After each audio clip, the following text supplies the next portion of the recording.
بسم اللہ الرحمن الرحیم وبہ نستعین وما خلقت الجن والانس الا لیعبدون۔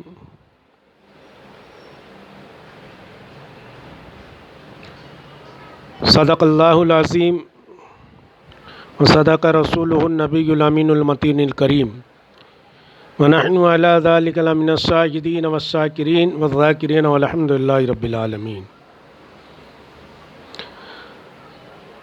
سلام آپ پر، آپ کی آل پر، سلام یا رسول اللہ آپ کے وارث حال پر، والا آلہ و اصحابہ و وارث حالہ وبارک وسلم۔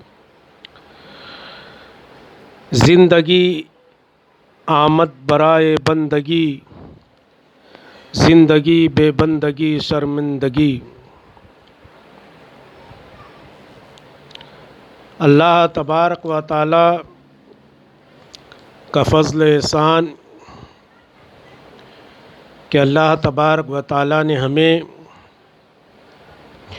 اشرف المخلوقات میں پیدا فرمایا، اور اس کا کروڑوں کروڑوں فضل احسان کہ ہمیں بغیر دعاؤں کے، بغیر التجا و خواہشات کے اللہ تبارک و تعالی نے اس نبی کی امت میں پیدا فرمایا جس نبی کی امت میں انبیاء و مرسلین علیہ السلام پیدا ہونے کی دعائیں کرتے تھے۔ قرآن مقدس میں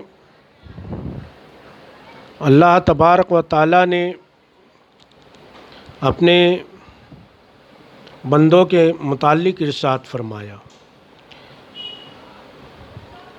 بندہ یہ سمجھتا ہے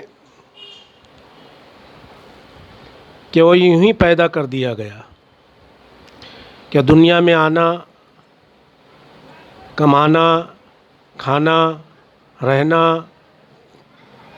اور مادی زندگی گزارنا اور پھر مر جانا، اس کے سوا بندے کی زندگی میں کچھ نہیں۔ تو یہ غلط فہمی ہے۔ اللہ تبارک و تعالی نے قرآن میں ارشاد فرمایا، وما خلقت الجن والانس الا لیعبدون، کہ ہم نے جن اور انسان کو اپنی عبادت کے لیے پیدا فرمایا۔ ان کی تخلیق ہم نے اپنی عبادت کے لیے کی، اور رہا زندگی کا سوال کہ کھانا کمانا، تو یہ بھی لازمی ہے، یہ بھی ضروری ہے۔ اللہ تبارک و تعالی نے رزق دینے کا وعدہ کیا ہے، واللہ خیر الرازقین، اور اللہ ہی بہتر رزق دینے والا ہے۔ وہ خالق کائنات ہے جو بندوں کو اپنی ماں کے پیٹ میں رزق عطا کرتا ہے۔ جب بندہ ماں کے پیٹ میں ہوتا ہے تو اسے رزق کون دیتا ہے؟ وہی اللہ تو دیتا ہے۔ اسے اس کال کوٹری میں جہاں قبر کی طرح اندھیرا ہوتا ہے، اس ماں کے پیٹ میں اسے حیات زندہ کون رکھتا ہے؟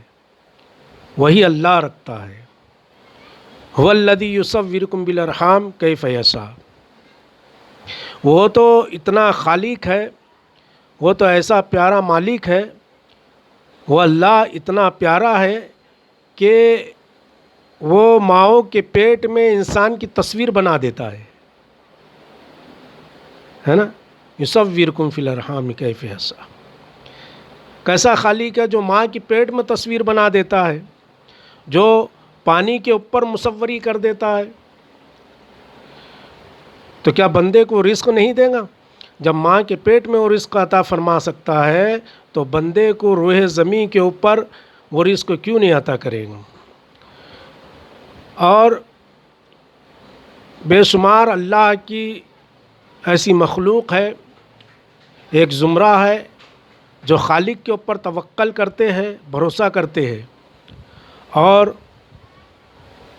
پوری زندگی اس کی عبادت و ریاضت میں گزار دیتے ہیں، ذکر و اذکار میں گزار دیتے ہیں۔ نہ انہیں کھانے کی فکر ہوتی ہے، نہ انہیں سونے کی فکر ہوتی ہے، نہ ہی انہیں کسی چیز کا غم و ملال ہوتا ہے۔ وہ زمرہ، وہ جماعت اولیاء اللہ کی ہوتی ہے۔ تو اللہ نے ہمیں اس دنیا میں جو پیدا کیا ہے وہ اپنی عبادت کے لیے پیدا کیا ہے۔ رزق دینے کا اس نے وعدہ کیا ہے، وہ رزق دے گا۔ زندگی عطا کیا ہے تو رزق بھی دے گا۔ تو بندے رزق کے ساتھ، رزق کمانے کے ساتھ، روٹی روزی کمانے کے ساتھ اس رزاق کا بھی خیال کرے جو رزق دے رہا ہے۔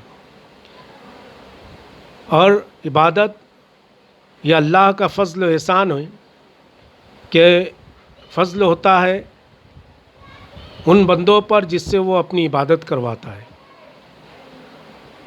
اللہ کی توفیق اور اس کی مشیت کے بغیر کوئی بھی عبادت یا کوئی بھی دیگر کامات انجام نہیں دے سکتا۔ پوری مخلوق اللہ کی محتاج ہے اور محتاج رہیں گی۔ اللہ تبارک و تعالیٰ کی بارگاہ میں دعا گو ہوں کہ اللہ تبارک و تعالیٰ ہم سب کو اس کے حبیب پاک کے صدقے اور طفیل اس کی عبادت کرنے کی توفیق عطا فرمائے، پنجگانہ با جماعت نماز پڑھنے کی توفیق عطا فرمائے، ہماری زبان کو اس کے ذکر سے تر اور ہمارے دل کو اس کے ذکر سے منور و مجلہ فرمائے۔ آمین بجائے سید المرسلین صلی اللہ تعالیٰ علیہ وسلم۔